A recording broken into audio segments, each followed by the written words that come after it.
Hey, kia ora koutou whānau. Welcome back to another edition of Be Hearing News. Good to be with you on your Monday, looking at my clock, the 7th of November. So that means what, 8 weeks? 8 weeks till Christmas? Something like that. How you all doing? Having a good night? What's all going on out there? Lovely to see you all. Good to be with you all again. And tonight we're going to be having a chat about a couple of things. There's actually, as I was doing the prep tonight, I kind of felt like it might be a bit of a Jacinda special tonight. Because there's a couple of topics that are from the weekend Labour Party conference that kind of relate completely to her. So we'll be talking tonight about the Labour Party conference. Gosh, I think we'll be having a look. Are we having a look at that? Did I do any writing for that? I think I did. Maybe I didn't finish doing that. We might be having a look at something from Jacinda Ardern's long-form interview on Newshub in the weekend, which was during the Labour Party conference. And then we're going to have a look at the polls that came out yesterday. Not necessarily about Jacinda Ardern, but certainly heavily being criticised by many people as a terrible night for Labour. I want to speak to that a little bit. We'll have a look at what we think. And also then interview with Ryan Bridge this morning on the AM show. It's like he stopped trying to show his disdain for Labour. And I don't want to, I kind of want to keep my powder dry, but just to explain sort of what happens. At one stage, Ryan Bridge is criticising Labour because of the house prices. And then Jacinda Ardern says something like, but if I was in another interview, they'd be talking about house prices coming down. And he goes, yeah, because of inflation. So he basically blames Labour for the house prices going up. And then he blames Labour for the reason house prices are coming down.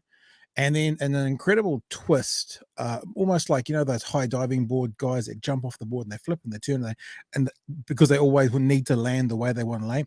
He finds a way to acknowledge, and you'll see this in the interview, he finds a way to acknowledge that the new announcement made by the Labour government around children and children's care is a good thing for some families, but still Labour's doing it badly. It's fascinating. And in fact, I'll tell you something I observed over the weekend and with this interview, and I think it's going to be really interesting, is it feels like the Prime Minister has said, okay, enough is enough with these bullshit questions.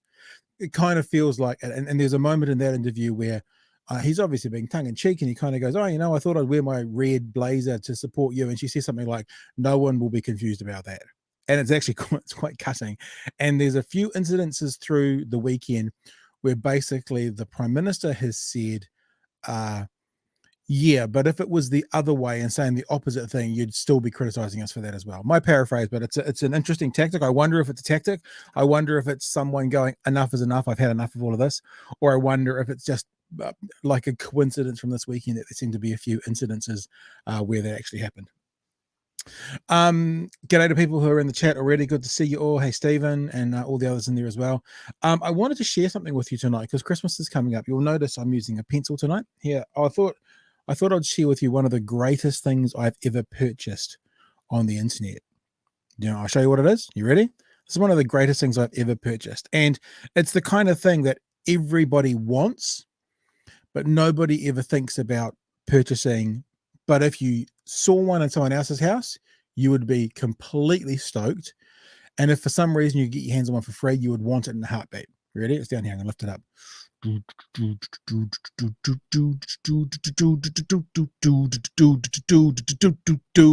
It's my electric pencil sharpener. It's a proper for real electric pencil sharpener. Check it out. It's hard because it's already sharp. I'll do the other end. See the other end there? You ready? So have a look. The other end is a dead pencil sharpener. Here we go. Oh, getting there. Imagine if I ruined it by doing this. Oh, and look at that. Look at that. I mean, come on now. Come on now. Everybody's in love with this. So this is one of my favorite things I've purchased of all times. An electric pencil sharpener, like you used to see on teachers' desks and stuff. I don't know where I saw it from. I'm actually really annoyed I did that now because I've now got a stupid freaking pencil with points at both ends, but I was showing off. So come on, tell me you love it. It's pretty cool. It was like $40 and I splurged and I got it and I love it. And now I struggle to keep it because my kids who love to do art, as all kids do, they go and freaking take it and it ends up being in their bloody rooms and then they go to their mum. Yeah, look, Gareth, I agree. Look, exactly. I agree with you. You should all go and buy an electric pencil sharpener. Maybe we should get some BHN one. We'll get some of these and we'll put like BHN on the thing and we can give them away, aka sell them. Okay, so we are going to have a look at a little bit around the Labour Party conference over the weekend. We're also going to have a look at this FreeGrahamPhilip conversation that's been going on. It's been on the internet, sort of been bubbling away in the dirty parts of the internet for a few months now. Graham Phillip is a conspiracy theorist. So Rosie is super glue it to your desk here, super glue it to you. Well, actually, to be honest, talking about the electric pencil sharpener, it's been upstairs for a very long time, and now it's in my office, which is downstairs. So I'm going to leave it here, and we'll see how long it lasts. Anyway, Graham Phillip is a conspiracy theorist, anti-vaxxer, Q-Anon type person who's been in prison for several months, and he's had this Free Graham Phillip hashtag going around about him, driven really heavily by a lot of other conspiracy theorists and some in the media, such as Counterspin, that he is obviously a victim of the current oppression of free thinkers, and he shouldn't be in prison, and he's being held in prison against his rights to his humanity and whatever else, yada yada yada.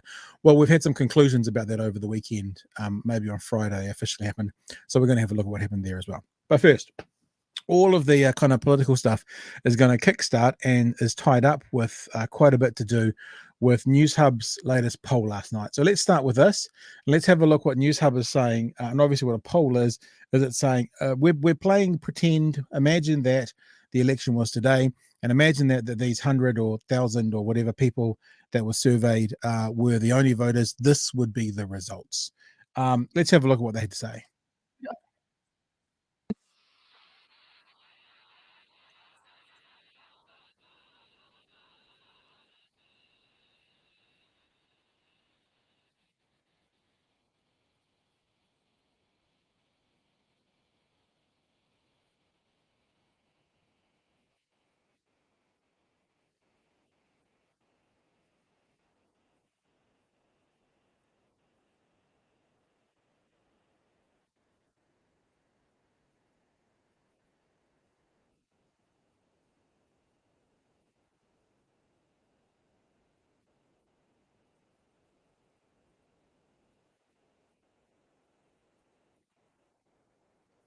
So there you go. Very clearly, according to these numbers, if this was to be the did it say sound muted again? No. Are you serious? You can't hear that? Oh, for fuck's sake. Okay, give me a sec. I'm going to do the same thing I did last time because I figured something out. Oh, good Lord. I apologize, guys. Actually, let me just check something myself first of all, and then I'll know for sure. No, it's going through. I do apologize. It's funny. The one time I shot off to another screen to have a look at something else, and it didn't work. Right, I'm going to do it again. I'm going to present. I have to stop the screen first. Sorry, stop the screen. I have to present the screen again, share screen, and I have to tab that little tab that says audio, which I don't normally have to do. So I'm not entirely sure why I have to do that now. Oh, audio, and go share. Now, I'm watching you. I'll go back to the start. I do apologize. I'll go back to the start. Tell me if you hear this. To 1.9%, top just below them on 1.2. But look who's back on the rise. New Zealand First doubling its support on 3.3%. Because if this doesn't work, then we're kind of screwed for tonight because there's quite a lot of video to watch and I'm not entirely sure what to do. So tell me if you could hear that. I'll just wait because the 30-second, all good. Okay. I apologize And yes, tonight's episode will be edited, and I won't flick off the screen again like I just did. Right. Hey, like nothing happened. Guess what? Let's have a look at the Reid Research stuff. The mood of the country has turned against Labor, according to our latest Newshub Reid Research poll. Voters want a change of government. National and ACT have streaked well ahead of Labor and the Greens and could comfortably form a government. Political editor Jenna Lynch joins us now with the numbers. Jenna, how bad's it looking for Labor? Labor's winter of discontent has seeped through to spring. Labor plunging to 32.3%, a whopping 5.9 point drop, its lowest result since Jacinda Ardern took the helm of the Labor Party. National has kept its head above 40, just on 40.7%, up 0.2. ACT has regathered some steam, 10%, up 3.6 points, and the Greens springing to 9.5%. So that's where I just paused it, and then I finally looked at the screen and saw your comments. You can hear it. I mean, feel free to confirm again. You can hear that.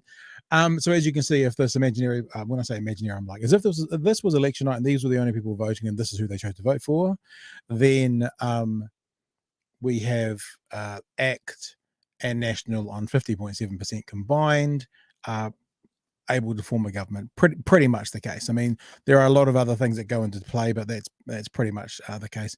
Greens and Labor in there on, let's call that 42. So 50 to 42 at the moment, according to the poll from TV3 and Reid Research. Up 1.1. Among the minors, only a few worth a mention. The Māori Party has dropped back to 1.9%, top just below them on 1.2. But look who's back on the rise. New Zealand First doubling its support on 3.3%. Now, just remember, so you know how this works, right? Unless you win a seat like the Māori Party has and probably will, then any of the votes that don't make 5% the threshold, they get discarded. And then what happens is if if National gets 40.7%, then what happens is, let's say that 7% of the voters vote for parties that don't make 5%.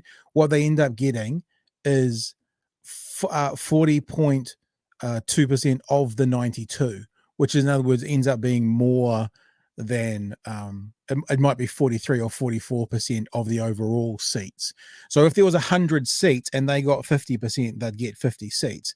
But if there's 100 seats and 5% of those votes are thrown away, then 50% of the 95 gives them a couple of extra seats because they get half of that leftover 5% as well. So 50% of the 100 and then 50% of the 5 left over. So it would probably give them 52 or 53 seats. So they split that up amongst the others to give them the overall situation. And as you can see, Māori Party will probably win the seat. None of the others probably will. So New Zealand First is climbing in the polls, but no one else at the moment of significance, according to this poll. Up 1.7, not far off the 5% threshold needed to bring Winston back. Without a clear king or queen maker, the left-right blocks are now poles apart. National and ACT together 50.7%. Labor and the Greens trailing way back on 41.8. It all adds up to a wildly different parliament. Remember, you need 61 seats to form a government. Labor's 41 plus the Greens 12 get them nowhere near power. The Māori Party gets 2 seats because they hold an electorate. Even adding that in only gets the left to 55. National's 52 plus ACT's 13 though. Clear majority, 65 seats. That puts Christopher Luxon in pole position to become Prime Minister, leaving Jacinda Ardern out in the cold. The freeze of the South Pole, quite a pleasure actually, compared to the harsh chill of this poll for Jacinda Ardern. Our starting point is not what can we do to change the polls. Our starting point is what can we do to support New Zealanders with the cost of living. Labor knows why it's being frozen out. The cost of living, the cost of living, the cost of living. But how low can they go? But you can't legitimately stay on. Isn't it funny that when a mainstream media organisation, and people are telling me that the reporter here has an affiliation or a tie to the ACT Party. I'm not accusing her of any kind of bias, but you know how I did those clips together for Christopher Luxon when he repeated things over and over again, and no mainstream media did that. And then when Jacinda Ardern repeats things a few times, all of a sudden the mainstream media are wanting to bring attention to the messaging that the government's trying to talk about. It's weird that, eh? As leader of the party, if you drop into the 20s. Again, I'm focused on doing my job that I've been elected to do. Hi, welcome to McDonald's. It's Chris Luxon. Can I take your order, please? even though the country has decided it prefers what National's serving up. I'm not going to like you anymore. Christopher Luxon's absolutely loving it, but not counting his McChickens. I think this election is going to be incredibly tight and incredibly close, and there's a long way to go. The frosty reception not just extended to Labour, but Jacinda Ardern herself falling down to 29.9% in the preferred Prime Minister rankings, a 6.4 drop. Christopher Luxon is falling too, though not as fast, 21.5%, down 2.4 points. So an interesting thing about that is, and this is, I don't know if you've read the the kind of bio that I put forward for tonight's episode. I'm really interested in the methodology of Reid Research and what they're doing. And look, again, this is not to say that they're doing anything wrong, but I find it problematic that I'm not saying that Labour's. Look, I think let me be clear to preface this by saying I think this is Nationals to lose this upcoming election. I really think that. I think that National are the favourites, and it's Nationals to lose. Now, National were the favourites under Don Brash, and they did lose it, so it's not over. But I think at the moment it's Nationals to lose, and the messaging from National has been enough to give them pole position, and you should see them probably in pole position in the polls. So this is not a defence of that, or not an accusation of Reid Research in any way, shape, or form. But I'd like to understand a bit more about their methodology. Here's something that they've said that they've been doing TV3 Newshub since 2009. They do computer-assisted telephone interviewing and online methods to use to collect data. And they have 1,000 respondents, 700 were interviewed by phone and 300 online. The reason I ask that is I actually find it problematic, just purely statistically, to see Labour dropping by that much, like by 6%. It's completely possible, but I don't find it plausible that this party, forget if they're your support or not, and you guys know where my political allegiances are. You've seen my political compass, and it's not in the Labour camp. I find it problematic to think that this party, who 6, 8, 10 weeks ago, who would have had their last poll done them, has annoyed enough people to lose 6% of it in one hit. So I mean, that's why polls are polls, yeah, and they're not necessarily definitive. But I'd like to understand more about their methodology. I'd like to understand more about the question they're asking. I'd like to understand who they're phoning as well. Are they cell phones or landlines? Obviously, if they're landlines, far fewer younger people are going to be on the ends of them taking these polls, because it feels, I find it problematic that someone can drop 6% of the polls and a party can drop 6% of the polls that quickly. It is possible, of course it's possible, but I'm wondering about, I'm not saying that the research is wrong, because I'm completely on board that it's independent and it's a company that this is what they do. But that doesn't mean that the people that were called or contacted, those people coincidentally, I'm not saying it was loaded on purpose, but had a bias. Do you know what I'm saying? Like if you phoned 50-50 left versus right, or let's say 35 left, 35 right, what's that, and 30 of centrists, that would give you a fair kind of thing. Like by chance, the people that interacted, maybe there was 60% on the right that responded this time around. Not saying that did happen, but I just think the number is such a drop. I think it's problematic in one poll, and until proven otherwise, I think this is to be taken as an anomaly, and we watch the trend. And we'll see what happens in the next one. Now, if the next one proves to be right on the same spot, obviously I'll say I was questioning the previous poll, but this seems to be panning out. And obviously the most important poll is election night. And if it ends up being this, then they'll be like, okay, yep, this was right. But at the moment, with just a singular poll with such a big drop, I'm going, well, let's wait and see. I find it slightly problematic that it's such a big jump. 1.5%, down 2.4 points. Has the country fallen out of love with you? My focus is on making sure that we as a government deliver on New Zealanders' needs right now. Perhaps even fallen out of like with you? Oh, look, no, that's for voters to decide at election time. But look out, Luxon, your deputy is registering in the ratings too, though only just. Nicola Willis on 1.5. David Seymour gets a look in, 7.3%. I think that's quite an impressive result for David Seymour, and I think that is definitely, again, what was it, when I say slanted, you know what I'm saying. I'm not saying that they purposely slanted it, but we're more of the respondents on the right, then those results for David Seymour would make more sense as well. But all in all, he's finding more of an audience than actors kind of ever had before. I think that's pretty obvious in the trends. Winston Peters is back in the game too with 4.2%, and the only green showing here, not the leaders, but Chloe Swarbrick has 2.4%. Chloe is terrific, and I think it's great that she's getting that level of public support. But we are the co-leaders. Is it time for one of you to step aside and make way for her to be co-leader? That's up for the members to decide. Prime Minister is not the job David Seymour has his eyes on. I'm very happy to be the Minister of Finance if the policy's right. Luxon not taking that or anything else off the table. Would you make him Deputy Prime Minister? Look, way too early to talk about coalition arrangements, and that's way too presumptuous. All the attacks from the right hard to swallow for the attack dog Finance Minister. Now it's called Chris Luxon and the trickle-downers. It's very flattering that Grant Robertson's very fixated and Jacinda Ardern fixated on me, but frankly, I believe when you're in government and you're senior ministers and Prime Minister, you should be fixated on the New Zealand people.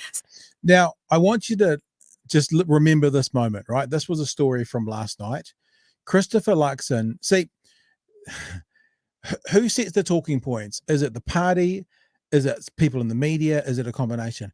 Christopher Luxon has put out there that Jacinda Ardern and the Labour Party are fixated on him. Just remember that, because we're going to show you an interview from the AM show this morning where that is literally a question that gets asked. Why are you so fixated?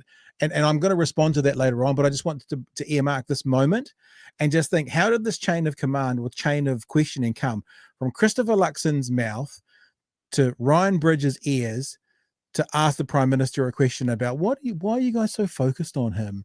I just thought it's interesting that the night before Luxon said it, the day after Bridge asked about it. Scraps usually saved for the campaign trail. Ardern revealing to Newshub it'll be a late election. Look, we've got, roughly 12 months or so till it's election day. It's always been game on for me. Forget Christmas, it's beginning to look a lot like election year.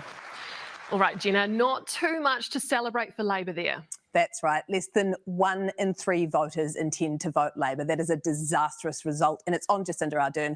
Her stardust has turned to dust. When Ardern's popularity plummets, so does the party. And to put their result in context, Simon Bridges was rolled after scoring a 30.6 for the Nats in the Newshub Reid Research poll. Labor's not even 2 points above that, and they have crashed from much higher heights. Labor clearly knows it's on the back foot, knows the electorate is grumpy, and are warming to the Nats. That's why yesterday we saw Grant Robertson on the attack, comparing Christopher Luxon to failed UK PM Liz Truss. The Prime Minister hinted there she's likely giving herself the longest possible runway to the election, 12 months. The countdown starts now, and today an attempt to gain things back.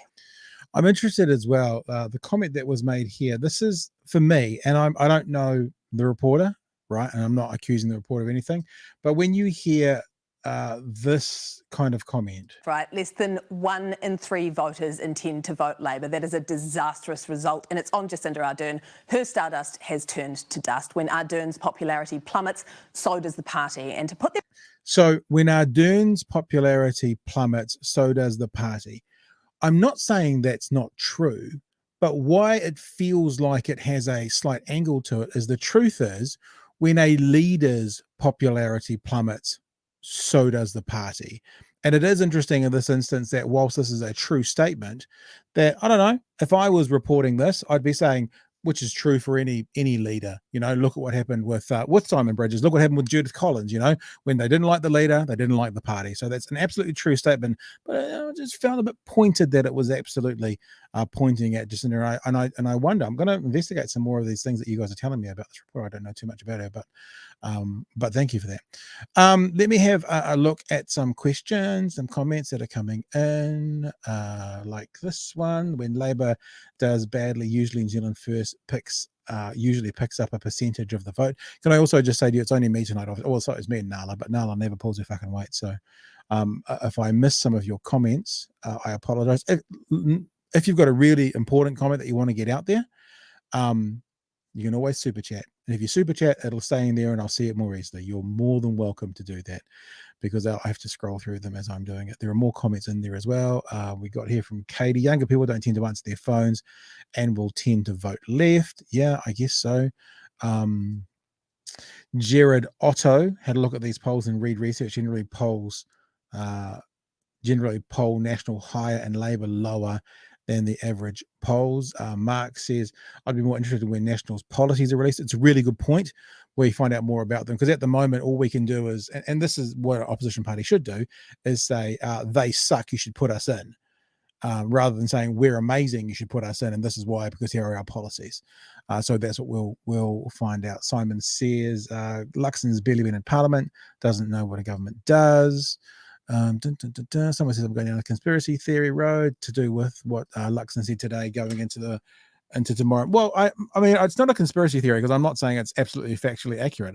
I'm just saying it's interesting when the leader of the opposition makes a claim on the news the night before, and the next day a host of that news channel puts it out there like it's a gotcha question. That's all I'm saying.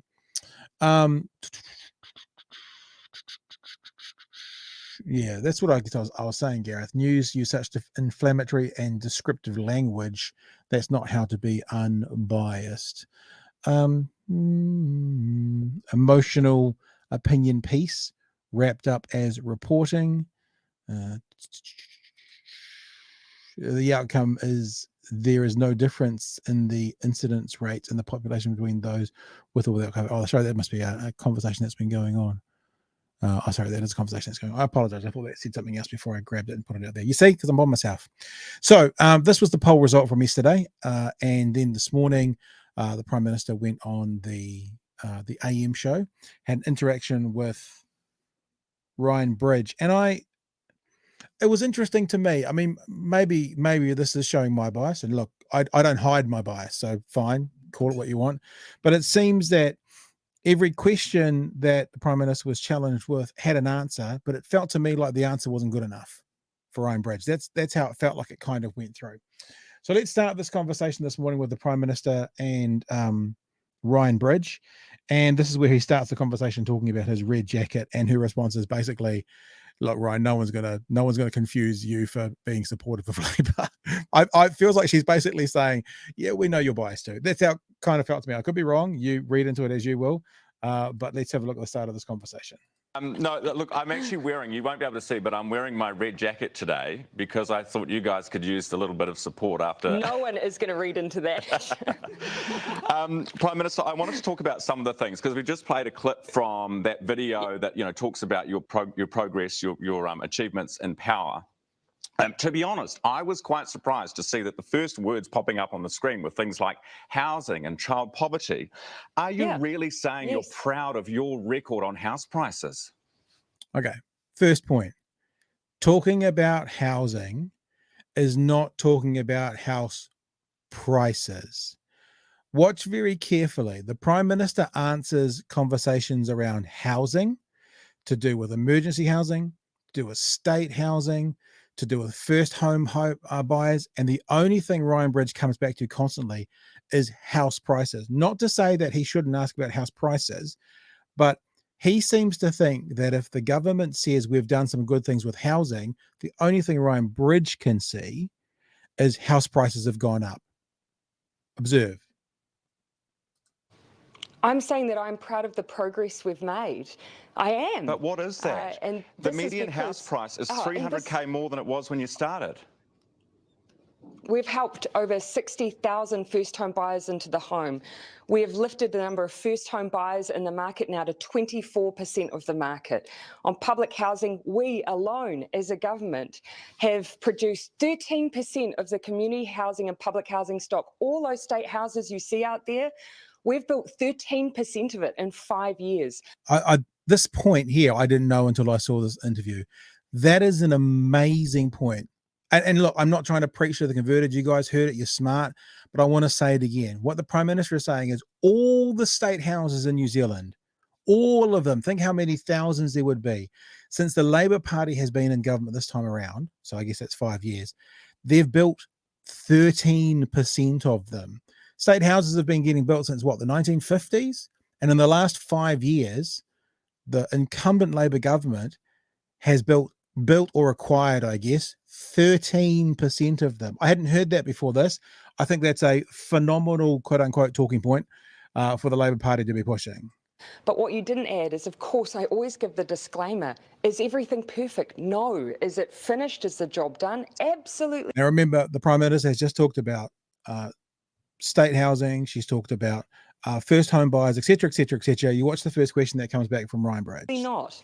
But it is important for us to talk about the progress we've made. But why would you put it front and centre on your campaign video when house prices, you know, we are dreaming of John Key house prices where it was $300,000 less for the median price of a home? I think that Ryan Bridge has missed out. He's added some words in there when he says we're dreaming of John Key house prices. I think what he means is we're dreaming of John Key.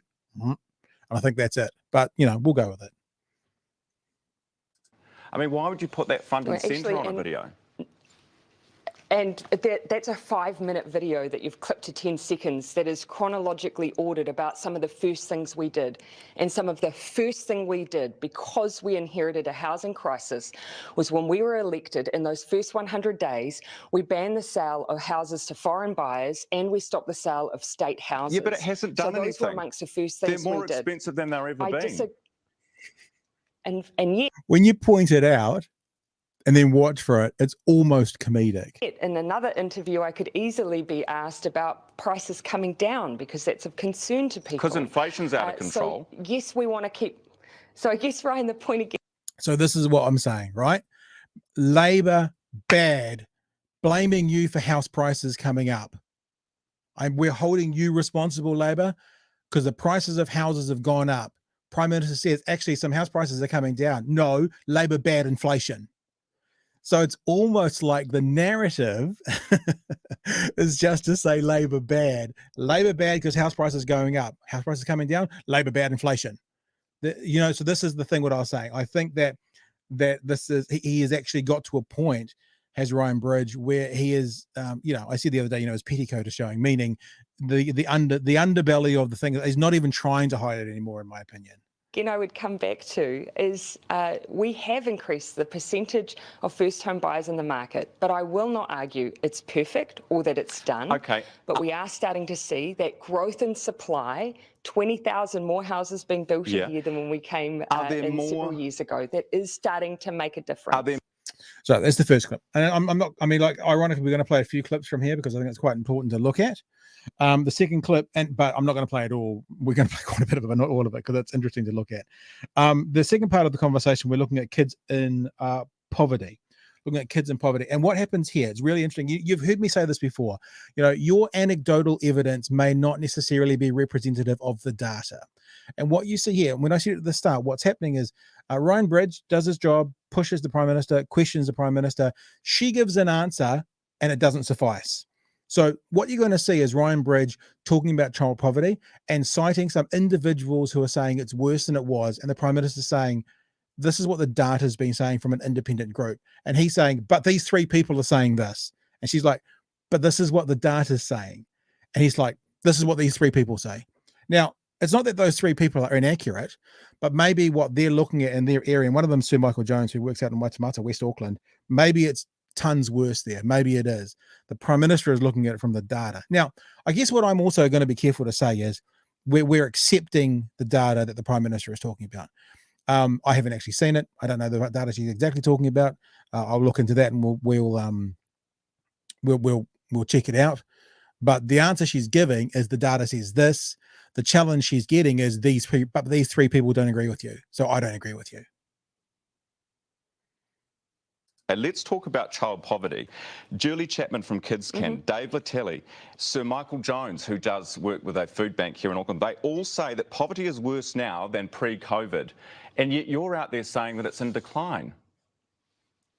Of course, what I'm reflecting is what we know about the numbers. It does not mean that there isn't poverty out there. I think this is a really important point that we have to keep making. Just because I say that we've seen a decrease because the statistics, independent of us as government, tell us that. Remember that point? Independent of us as government. Independent of the Labour Party. Statistics that are independent of them. A lot like Reid Research surveys independent of TV3, so it kind of gives it validity. All 9 of our child poverty measures are now declining. We've lifted 66,000 children out of poverty.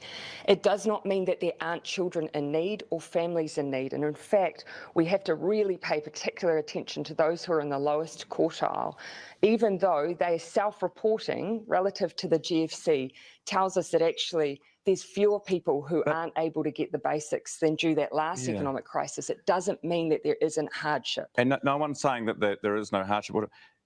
It actually sounds like a little bit like you're kind of spinning the numbers, Prime Minister, because what these people are saying who are on these three people on the front line, so the problem that I have here, Ryan, is that all I can do if there were numbers. Okay, so here's another pushback that's really good. I'm going to go back a few seconds so you can hear it really clear, so I don't interrupt it. Prime Minister makes it, this is what I was talking about at the start. The pushback is becoming quite interesting. She's basically saying, what else do you want me to do? I have the numbers. You're not accepting the numbers. If the numbers said the opposite, like numbers will go like it was going up, you would accept the numbers. In other words, she's basically saying to Ryan Bridge, if the numbers were negative, in other words, showed us in a bad light, you'd accept them. But the numbers aren't negative. They're saying that the numbers are coming down, and so you're choosing not to accept them. It's a really good point, and I wish more people would do it, politicians or not. All I can do, if there were numbers saying all were increasing, you would buy that and you would hammer it and you would promote it. Absolutely. But because the numbers tell us it is decreasing, then the numbers get questioned. I think the only point that I can make here again is that yes, what those you are speaking about, all of whom we support in some form as government, they do see hardship. Of course they do. We do too. That's why we're not finished. But we have started to make a difference because all of the numbers and surveys on income levels, which is what the poverty measures are by and large, tell us it is in decline. It's not by accident. When you increase benefit rates, when you see increases in the minimum wage, when you increase working for families, when you increase the accommodation supplement, and when you do things like put food in schools, those things reduce child poverty, and that's what we're seeing. Their costs are going up. That's the point, isn't it? I mean, you're looking at how much is going into it. Even relative to those cost increases, we have outpaced that with the increases in incomes for particularly beneficiaries. There you go. Any more comments like to come in? You know what I mean? Like when you put, and like I don't want to sound arrogant, like, well, we can see what he's doing, but it's when you point out what's happening, when the Prime Minister points out what's happening, if it wasn't so serious, it would be almost comedic. If the numbers portrayed Labour in a terrible light, Ryan Bridge would be all over it, saying, this is what the numbers say. The numbers say child poverty is coming down, and Ryan Bridge is saying, but these three people disagree with that, so it doesn't buy the numbers. It's just, it's fantastic. Like it's very, very good responses from the Prime Minister. Right, now, remember, I asked you to remember that piece from Christopher Luxon when he was started to talk about how, you know, that they're really focused on him at the moment. So that was last night. This morning, this is the question from Ryan Bridge. All right. Are you getting a little obsessed with National and with Chris Luxon? Your deputy, Grant Robertson, did a speech at the weekend where he had 19 references to the National Party and 9 to Luxon. What's up with that? Oh, sorry, was that the...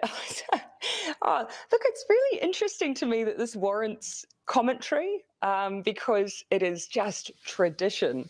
Always has been. I remember sitting through speeches from Michael Cullen, exactly the same. That slot often is the place where you just talk about the choices coming. Prime Minister's done very well answering some of these questions. This one, I'm sure she's tuned in, Jacinda. I'm sure you love to listen to what we say. I'll give her a better answer at the end of this. Coming into an election between a Labor government and a National government, it's not unusual. So that for me is why it doesn't really warrant much commentary. But I suppose it's because you have been a Prime Minister that has prided yourself on kindness and showing compassion in politics and not getting down in the gutter, getting dirty, that kind of thing. And then here we are, 19 slag offs. And I don't consider we... You might have missed that because the Prime Minister started talking over him. He referred to the 19 mentions the first time. The second time he said 19 slag offs. Now, if you're not aware of that phrase, to slag someone off, I'm sure you all are, but for the one person out there that's not, it basically means to, be nasty to them. And is it being nasty mentioning them? I don't know. But 19 slag offs is that's turned into. Have, but when you come into an election, and I stand by that, absolutely. I'm not resiling from that at all. But I don't think it's getting in the gutter to make policy comparisons or just make sure that when someone's putting up proposals that you're having a decent debate on them. That's just democracy. And I think in New Zealand, we all do it relatively well. Right. Here's the response for the next interview that goes down this path if the Prime Minister's watching. And this is my question to you guys as well. Have you heard Christopher Luxon once this year, when he's had a camera in his face, just once this year, not mention either the Labour Party or the Prime Minister? So if Grant Robertson mentioned Christopher Luxon 19 times, and the question from both the leader of the opposition and Ryan Bridges, are you getting a bit obsessed? How about the man who mentions the Labour Party or the Prime Minister every single time he's in front of the camera, and usually multiple times? So if we have an unbiased and a fair media entity in the AM show, my expectation will be the same question to Mr. Luxon. Because I think if you lined up all the mentions of Christopher Luxon by Labour and all of the mentions of the Labour Party or the Prime Minister from Christopher Luxon, I would be willing to place a small wager that Mr. Luxon is exponentially more, quote unquote, obsessed, as the Prime Minister was just asked, than the other way around. Just going by the numbers. It's funny how that question's never come up that way. You know, it's kind of weird. All right, the last thing is the Prime Minister talking with Ryan Bridge about the childcare subsidies that are coming out. And this is the last thing I wanted to point out. Ryan Bridge points about how this will be a good thing for many people, but still manages to turn it into, but Labour bad. So remember, house prices going up, Labour bad. House prices coming down, inflation means Labour bad. You know, numbers from an independent group, not good enough. Numbers from an independent group that were negative towards Labour would have been accepted. And now, new policy coming out that Ryan Bridge admits is going to be useful as he goes through, then basically says, but not good enough.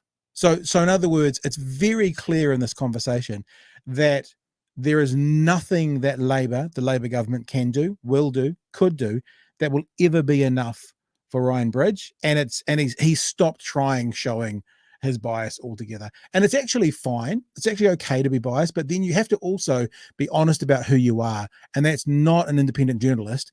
That's a news commentator, like we say, and to basically admit where your political bias is, because then the consumer knows, right? People coming along here know that whether it's me or George or Chewy or primarily any of the other guys that come on board and help us, not the guests, but the guys who come on board and co-host, like the Jeremy Elwoods or the Penny Ashtons, those kind of people who come on every now and again still, we just say bluntly, we're approaching the world from the left. That's where we are, and we actually show you our political compass. Only if you show me yours first. So have a listen to this. You guys put forward at the weekend was the childcare subsidies, which is going to help, should help a lot of Kiwi families. A lot of Kiwi families. Do you know, when it comes to early childhood education, you know, we're putting more money into this with the subsidy. Do you know how many early childhood teachers we're short? Now, this is the next thing that Ryan Bridge has started to do. And I wrote down here in my notes, Ryan, do you know Bridge? Because I don't think I played it, but at one point he was going, do you know? And he was asking about how many first home buyers there were. And the Prime Minister answered 24% of the market at the moment are first home buyers. But he was like, do you know how many numbers, like individual people? What's the number?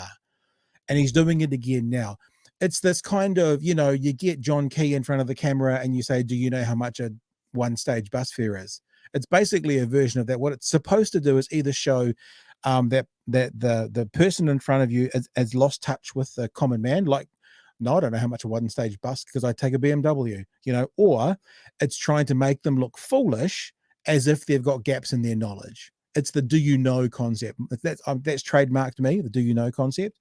And he's doing it here. Do you know about the individual numbers of people? And I've got a response here that I think the Prime Minister or anybody in the situation can go back to Ryan Bridge or someone in this position with. Yeah, well, so I was actually having this conversation with the Minister of Education. We already have 3/4 of those who would be eligible, for instance, 3+, in receiving 10 hours or more of early childhood education. And so it's quite hard to quantify shortages in coverage, but you can tell from the high rate of children, I mean, we want it to be even higher, the high rate of children experiencing 10 hours or more, that we've got pretty good coverage already at the moment. But of course, as I say, it's quite hard often to quantify that because of the way that ECE is structured. We are mindful, though, of making sure that we keep ensuring that we have a really robust sector. There's a bit of work for us to do there, but it is something we'll keep an eye on. So you don't know, you haven't asked how many teachers we are You short, don't know. or how many You don't teachers, know, early moron. childhood education What are you teachers we trying to have do, brought run in the to New country or Zealand since the something? I borders don't know. open, for example. Did you ask any of these? That I could find out. That's not a number I have off the top of my head around immigration or visas. Wouldn't you have asked? Wouldn't you have been wanting to know that before you pump more money into a sector, that it has the capacity to deal with what you're trying to, the outcome you're trying to... The reason that I can answer the question that we already have 75%... So this is where basically Ryan Bridge is going at the start of the conversation. This will be good for a lot of New Zealand families. And now he's going, but you guys are incompetent. You can't do it. So again, nothing's good enough. Coverage of our children is because we had the conversation around, can we make sure that we're meeting the demand that might increase as a result? So we know we already have 75% of our kids already in ECE. Keep in mind, Ryan, a large number of parents already access it, but it's very expensive. So this is for some, but depending on their child's age. So the subsidy will often, in some cases, make it cheaper for those who may already be accessing it. Some new may access it, and we, of course, are making sure all of the time that we're reviewing our policies to make sure that we have enough coverage to meet any increasing demand. So you're saying that you're going to have more, should there be an increase in demand, which you would expect there would be, you're going to train early childhood education teachers by the time that demand... Ryan, here it's really important to keep in mind here that the early childhood education sector is not like primary schools or secondary.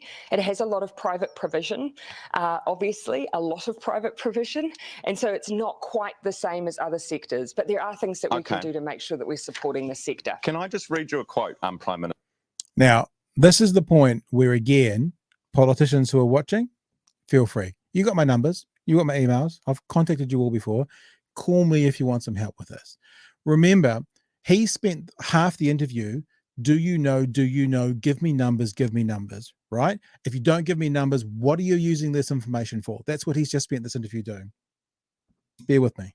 Minister, we don't have enough teachers to go around. That's causing some centres to close. That statement was given by the... That's the statement. We don't have enough teachers to go around. That's causing some centres to close, right?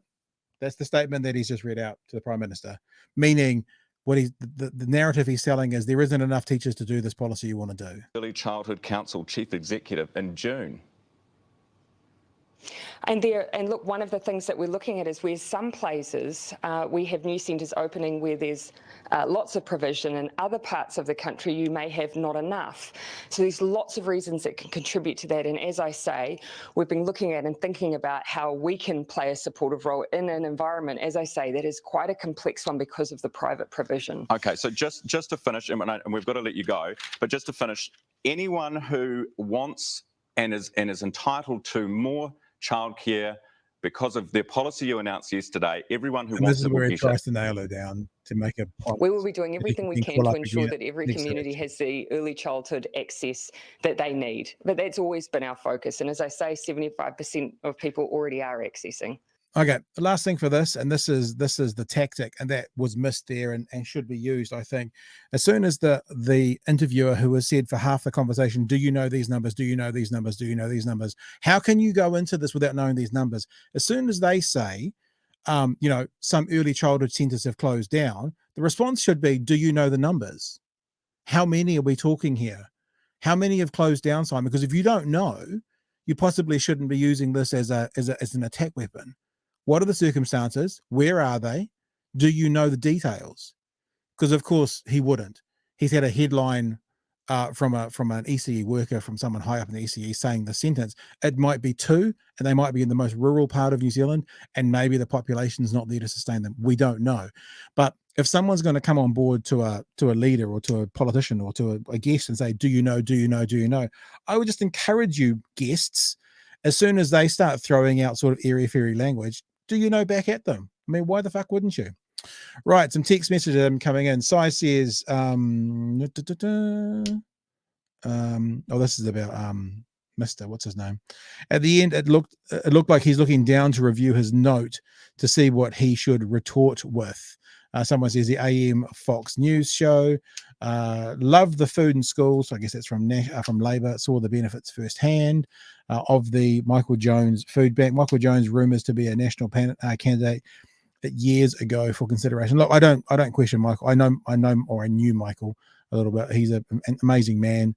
And I want to say this. I'm not saying that what those people observe is not accurate. Maybe they are observing more of a need at the food bank than they were before COVID, but that doesn't necessarily mean it's representative in the data.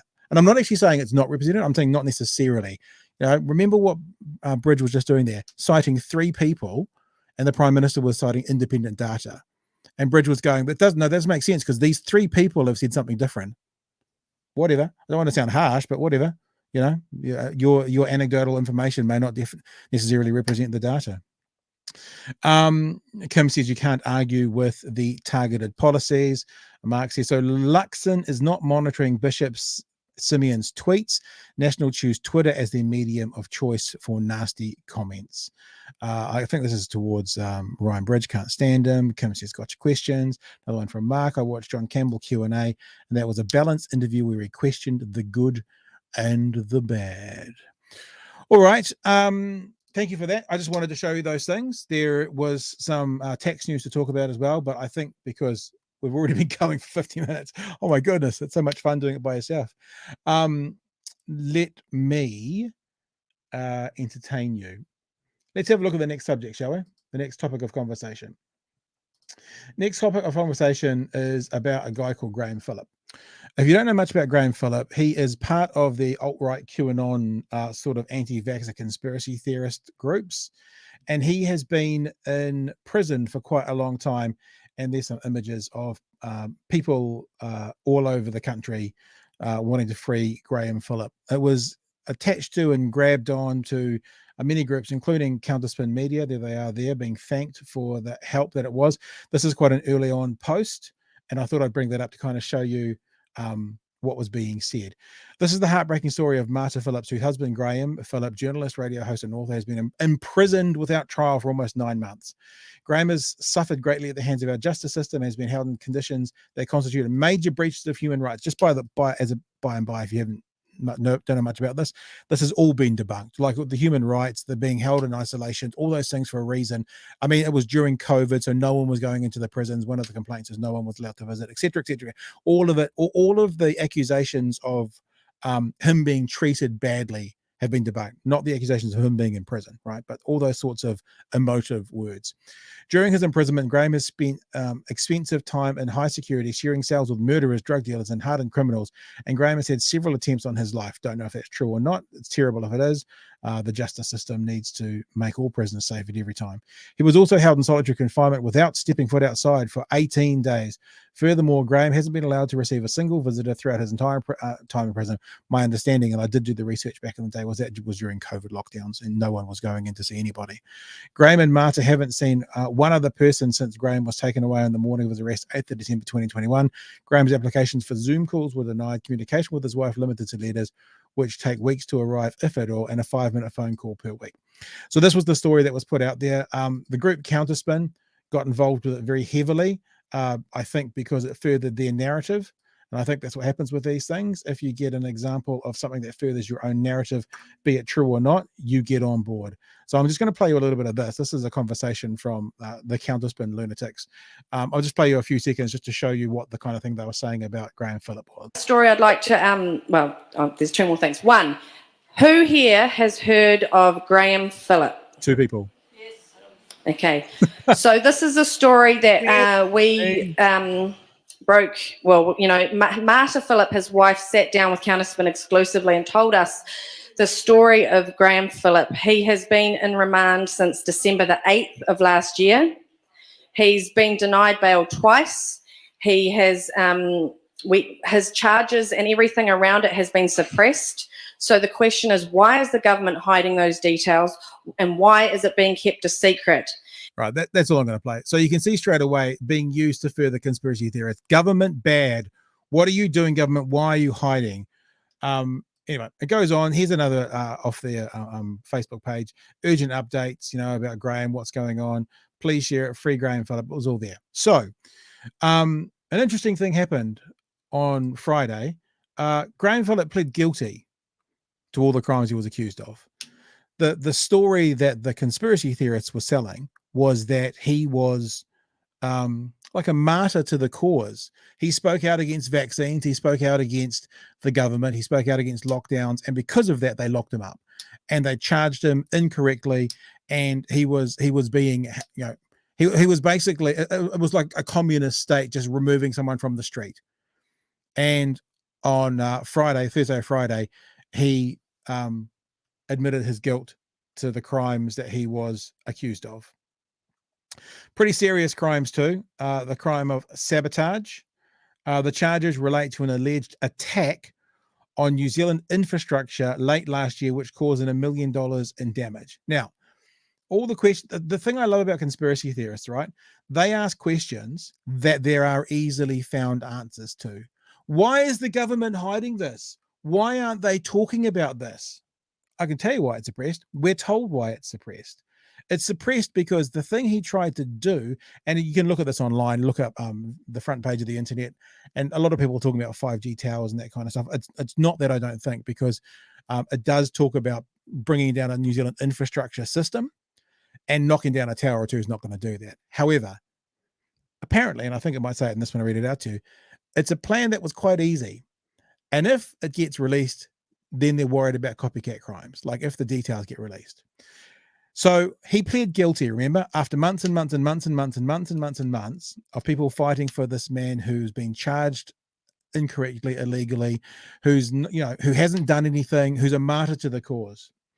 What happened with his supporters? Well, his supporters, some of whom traveled for hours to get to his hearings in vehicles that had FreeGrahamPhilip written on them, who had donated thousands of dollars to his legal fees, were dumbfounded when he pleaded guilty. In earlier letters penned from prison, he told his supporters he would never back down. The charges related to an attack on critical New Zealand infrastructure, causing over $1 million worth of damage. Philip's end goal of causing mass disruption to New Zealand populace wasn't achieved, but it's impossible to detail just how close he came without breaching a suppression order. Why did he commit sabotage? Philip's motives aren't entirely clear, but there are many indications his fringe views on the COVID-19 pandemic and government's response spurred him into action. Philip was especially active in the fringe social media platforms, where he made hundreds of now deleted postings spreading COVID-19 misinformation and his desire to cause disruption.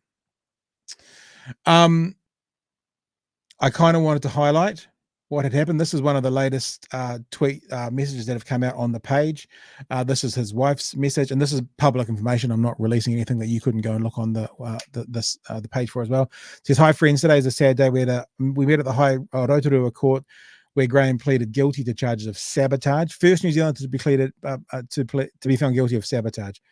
He saw no way out as his lawyers advised him to take a deal, as a trial would have been a huge gamble, possibly culminating on a 10-year sentence. Well, not if you're innocent. I mean, no, that's not fair of me. People get falsely convicted all the time, all over the world. So I'll retract that statement. But, we're still questioning it. And it's his life that he has been on hold behind bars for a cause that not many people seem to care about anymore as they go about their normal lives. That's because all those grifters who are racking up all these people about the evils of vaccines and stuff, and lockdowns and mask mandates, because they've all gone, then all those grifters have pretty much disappeared out of our population, and they're all now what do they call it? Cause surfing or agenda surfing, looking for new grifts to try and keep their profile going. But people have gone on with their normal lives because people have either realized what nonsense this was, or the people who were driving all these grifts are slowly fading away, or being convicted of crimes like we've seen or certainly charged with crimes like we've seen in Christchurch courts recently. The details of the charges are still under court suppression with no date for it to be lifted. No doubt the mainstream media will have a field day since he decided to plead guilty and take the deal. The trolls and the knives will be out, no doubt. Well, are we saying we shouldn't be reporting on this? His sentence duration will be decided and informed to him on the 1st of December in the Hamilton High Court. Meanwhile, I'd like to thank everyone who supported us, etc., etc., etc. So that's the update from that story, and that's the story that's been going on. And look, I don't know his story personally, but I wouldn't be surprised. This is where I've said numerous times before, when it comes to people who are dragged into the QAnon alt-right, anti-mask, anti-vaxxer world, most of my feelings is empathy for the people and anger at the instigators. Because even if the instigators are honestly and genuinely just wrong, they're still the ones dragging other people into it. And I don't know what happened here. I don't know the details of it, but there's every reason to believe that he was radicalized by instigators within New Zealand and outside of New Zealand that ended up causing him to feel like he needed to commit whatever the sabotage crime is, that we don't do it.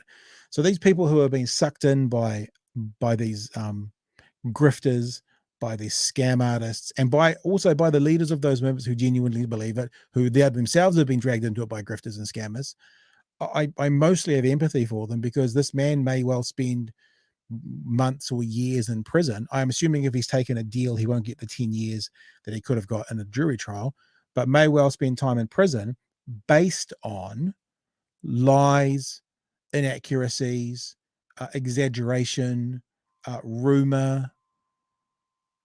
What's the point? What's the point? And as Free Soul has pointed out here just now, many asked if donations would be returned.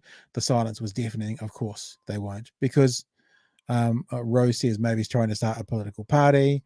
Stephen says the far right in New Zealand are the biggest liars, probably. The far right used conspiracy theorists about Alan Titford, who lied to the government about his house being burnt down by local iwi, but burned his own house down. Yeah, we'll see what happens. And I think you've seen it, because my understanding is Hannah Spear, who I've never interacted with and don't know, obviously, but I've read a couple of other people who do keep an eye on the conspiracy theorist world, saying that that Counterspin is backing away from this Graham Phillip thing pretty quickly, because I'm never going to say that the justice system is without fault. I know many stories where people have admitted their guilt to take a plea deal when they haven't been guilty, because it's the lesser of two evils. So I'm not saying that it's perfect. However, in this instance, you'd have to, when someone says they're going to take it all the way and then they plead guilty, and because they've said they're going to take it all the way, people have been donating thousands of dollars, and then they plead guilty, you at least have to take the face level until you have more information, accept that they've pleaded guilty because they're guilty. Now, if we get more information that they pleaded guilty because the plea deal said time served and then you can just go, maybe we can look at that. But yeah, the sum of all parts, I think the first thing you do is you go, why is he pleading guilty? Probably in most instances, although I'm saying again, there are some that it's not, but in most instances, it's because the evidence of guilt is overwhelming. That's most instances. And I'll leave it at that. This instance, we'll see, but most instances. Right, lastly, let's have a look at this real quick. I'm quite interested to have a look at another part of the poll that was done with Newshub, but it's only been released tonight. And I got to say again, this is off the news tonight. I saw this headline. Yeah, let me read the headline to you. It says, Newshub Reid Research poll, vast majority of New Zealanders support a tax-free threshold. On the Newshub site, I wonder if I can bring it up. Let me just turn that off for a second. I'll bring it up. It said something very different. It really did. It really did sell it like it was a tax breaks for everyone. They want tax breaks. New Zealanders want tax breaks, which it was pitched very, no, I can't say very clearly. That's not fair. It was pitched, I thought it felt to me like it was pretty clear that it was pitched saying, see, National's right, everyone wants tax cuts. Whereas when you actually watch the story, it's talking about a tax-free threshold, which is actually a very left-wing policy, because the tax-free threshold is that basically the first $14,000 with no tax. Let's have a look at the story, because it's not quite as simple as I'm always portraying it. I have a look at what they've got to say. So this is from the same Reid Research poll that came out last night, but it's another question or policy that was asked. Kia ora, good evening. Jacinda Ardern has taken an almighty swing at the banks, suggesting they consider their social responsibility as Westpac becomes the latest to post $1 billion profit. It comes as the Labor Party tries to reset the conversation on cost of living relief. But Newshub can reveal the vast majority of Kiwis are concerned about the government taking their money. They want tax relief for every single New Zealander. Political editor Jenna Lynch reports. See, even that phrasing. Now, I'm not accusing the host of anything. They're reading teleprompters. They want tax relief for every single New Zealander. I mean, that sounds like something that you'd expect Christopher Luxon to say. Now, I'm not saying it's inaccurate, but it's always interesting the way things are couched. Whereas actually the policy they're going to talk about is an unbelievable left-wing policy, because it's got nothing to do with lowering the top tax rate. It's got nothing to do with the top 2%.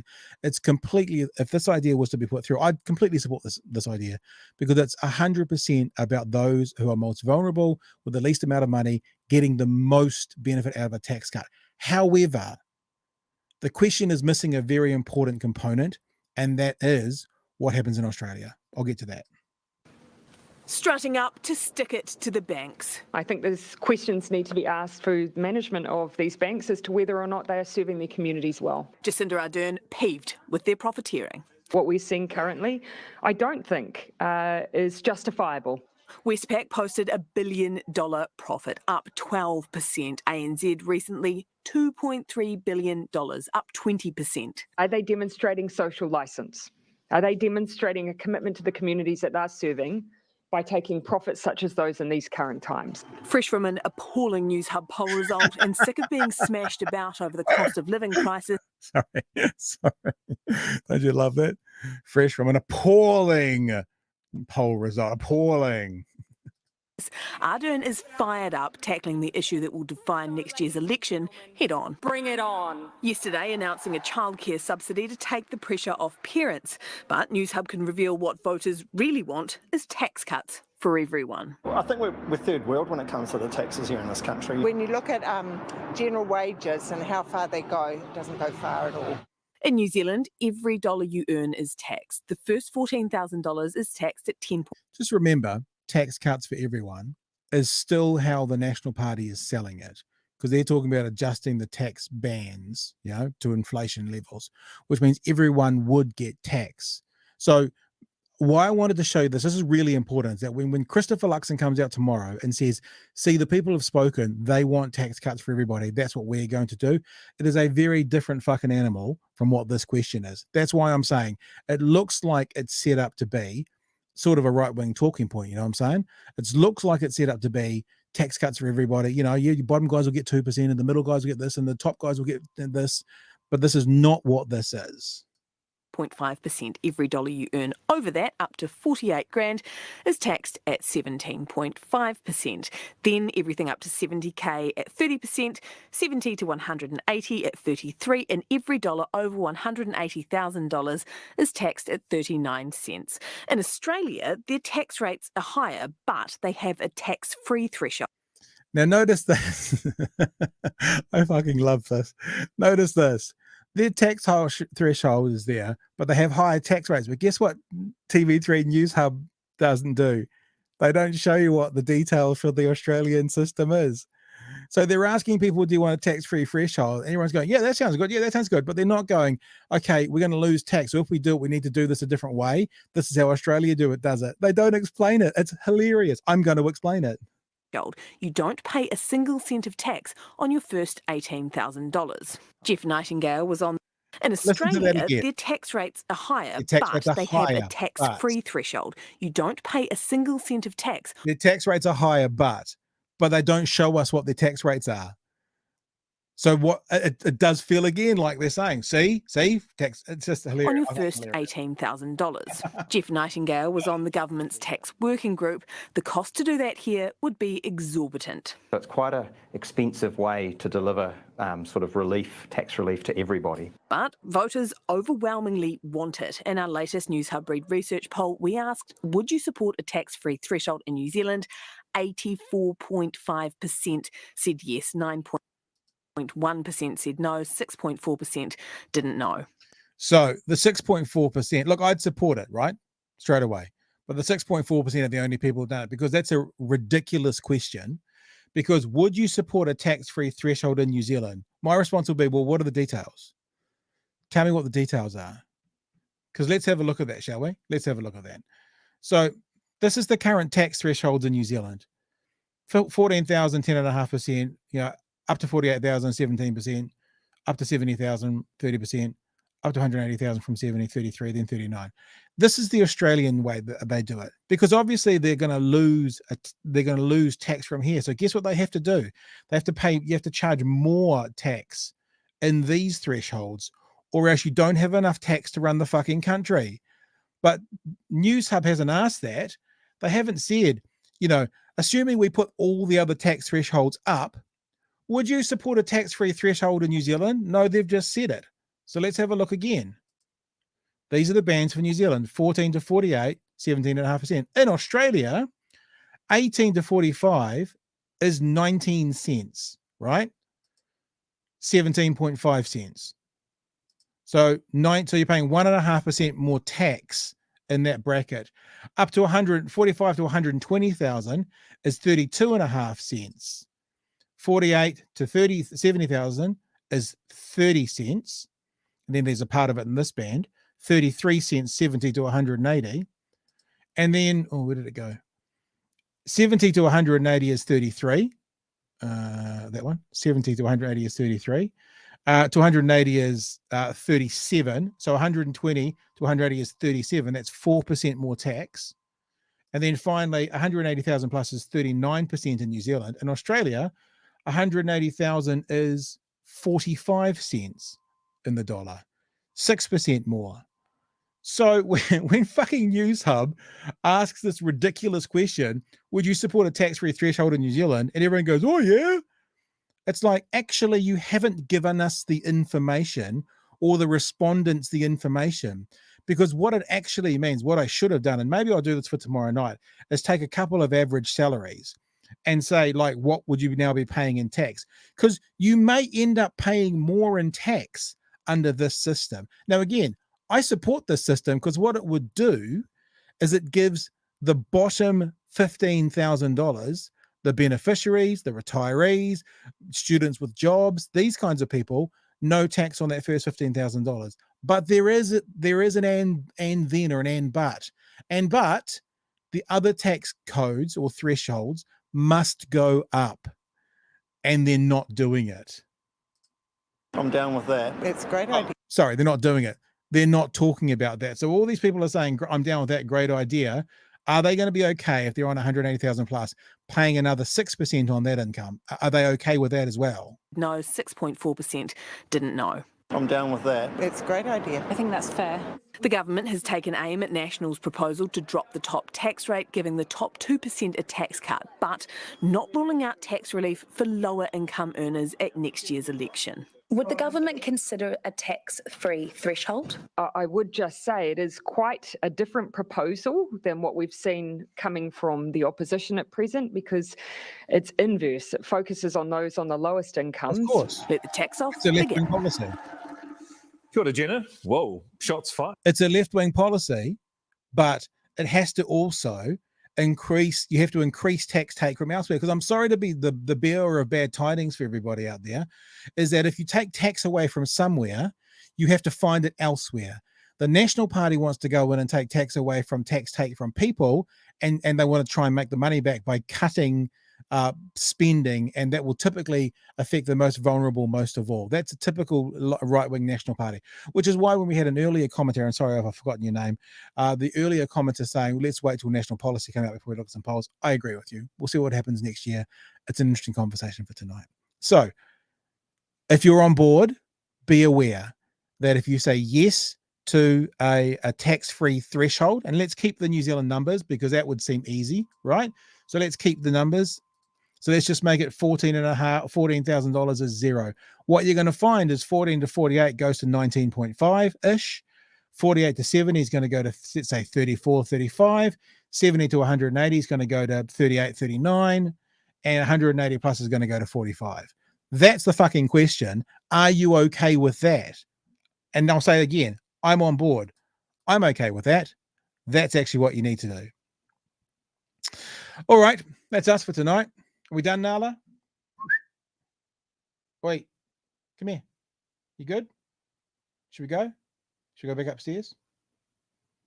She's got a code word. She knows the word. I won't say it yet. BED. Time to go to BED. See if I say it. See what she does. Hey, Nala, it's time for bed. Go on. Go to bed. Off you go. Go to bed. I'm so mean. I'm so cruel. I'm sorry, mate. You can come back. That's okay. I feel bad. I feel bad about that. All right, guys. Yep, Jay and Powell, you're completely right. The devil's in the detail. What does Nick say? Nick says should make most people think twice. Yeah, free candy should make most people think twice. 84% of people would get into that. No questions asked. Yeah. Steve says omission of key context and details qualifies as disinformation. Well, that's interesting. Yeah, well, I guess if they're doing it on purpose and they're purposely misleading, it would be disinformation. The difference between dis and miss is actually if you know that it's wrong. Rob says those Australian thresholds look great. More tax, please. Let's get those public services funded. Yep, I agree. It's really. I really think that the left versus right thing, I think there is social policy, which is a difference between the left and the right. But I think in general, what you're looking at is either a left ideology. And look, I don't give a fuck about big government versus small government. I've said to many politicians before, and I'll continue to say it, it's not about big versus small. It's about good versus bad. You know, without question, there'll be some government agencies that are overinflated and could be smaller, and there are some agencies that are undermanned and could be larger. So I don't give a fuck about big government or small government. I want good government. Yeah. But the right will hammer home about big government, give big government. And actually, I think I had maybe it was David Seymour. Maybe I'll go and have a look back at that interview. And I challenged him. I said it's not about, and he basically said, yeah, but most of the time he agreed that it's not always about big versus small, but most of the time small is better. Was it him? Maybe it wasn't. Maybe it was Michael Woodhouse. It was one of those guys. So anyway, I'm okay with tax. I'm okay with tax going into the coffers. I'm okay with more public services. I'm okay with the more vulnerable in society getting more from the public coffers. I'm okay with us putting into a storehouse, if you will, and then taking from that storehouse and providing funds for places that don't have it. And look, while we're saying that, I've got a bit of a retraction to make. If you guys have heard me talking about Three Waters at all, I've been talking about Clutha. I'm wrong. It's actually Gore, and their neighbours as well. Gore has, to get their Three Waters fixed up, their infrastructure for Three Waters fixed up, it's $300 million, or, you ready for this? $50,000 per ratepayer. Right? Because I finally looked it up. In fact, I looked it up and bookmarked it because I thought, I'm always fucking talking about this. I should probably do something about it. Here, I'll get it for you. I'll bring it up to make sure that we I've got a thing called frequent BHN links, and there it is, right there. And I'll bring it up and I'll show you. I'll find the thing and I'll give you exactly, because I've been saying, look, here we go. So this is about Gore. His district, meaning the mayor of district, needs to spend more than $300 million on Three Water infrastructure in the next decade or so, about $50,000 per ratepayer. I'm okay with us contributing to the storehouse, to a fund, and having that fund contribute to Gore, because obviously, right, the residents of Gore who have been underserved by their district council can't all afford $5,000 each on top of what they're currently paying for the next 10 years to sort it out. And I think this is one of the lies that hasn't been told about Three Waters, that will have to get paid for by central government, no matter what. So actually, it's kind of a non-conversation. Anyway, that came up because my idea about the philosophy of having a centralized amount of money coming out. I'm okay with that. My philosophy is I'm okay with that. I think that the philosophy of you're only as strong as your weakest link is completely true. We are only as strong as our weakest link. If you're talking about infrastructure, and let's be honest, I'm in Otago, Gore's not that far away. At some point, our infrastructure touches, somewhere. And if their infrastructure is completely fucked, it's going to impact us somehow. We're only as strong as our weakest link. If the weakest link needs help from the centralized group, if the centralized group needs funding from all of us, have at it. Anyway, I have to be careful because it always takes me 20 minutes to wrap up with Chewy, and I've got to be short on that when I'm here by my fucking self. Hey guys, thanks for joining us tonight. I appreciate your time. I appreciate you being with us. George is going to be on with us tomorrow. And then Wednesday are the midterms. Now, I've got interviews potentially with 2 or 3 American news commentators over the next couple of days. Not quite sure how they'll pan out. They might be, I've kind of said to people, obviously they're very busy as well. But YouTubers from America, I've been talking, it doesn't matter who I've been talking to, because if they don't end up coming up, then I will just be, it'll sound like I'm big nosing, and I'm not going to do that. So we'll see if anyone can be available. Obviously, it's their busy time as well, so we'll see if that works out. I will be here tomorrow night with George, and then Wednesday are the midterms, Wednesday New Zealand time. Now, I was floating an idea about doing a bit of a live special when the results were coming in, and the results will be coming in here to New Zealand probably 2-3 in the afternoon. I don't know if I'll do that or not, but just keep that in the back of your mind. I'll have a look around, because there's also obviously lots of American commentators who will be doing it as well. So we'll see. But tomorrow night, George, Wednesday, definitely midterms Wednesday, either live during the day. So look, if you haven't liked the YouTube channel yet, now's a perfect time to do it. Go and like the YouTube channel, and then you'll know when we're going live. Ring that bell, as the kids say. And other than that, we'll catch you tomorrow night from 10 p.m. for another edition of Big Hairy News. Thank you for being with us tonight. I'm still feeling bad about telling the dog to go to bed. Go to bed. Telling the dog to go to bed. You going to go to bed? No, you don't have to go to bed. All right, team. All the best. We'll catch you tomorrow night. Thanks for joining us. I appreciate your time. And we will see you from 10 p.m. another night, tomorrow night, for another edition of Big Hairy News. Hooroo.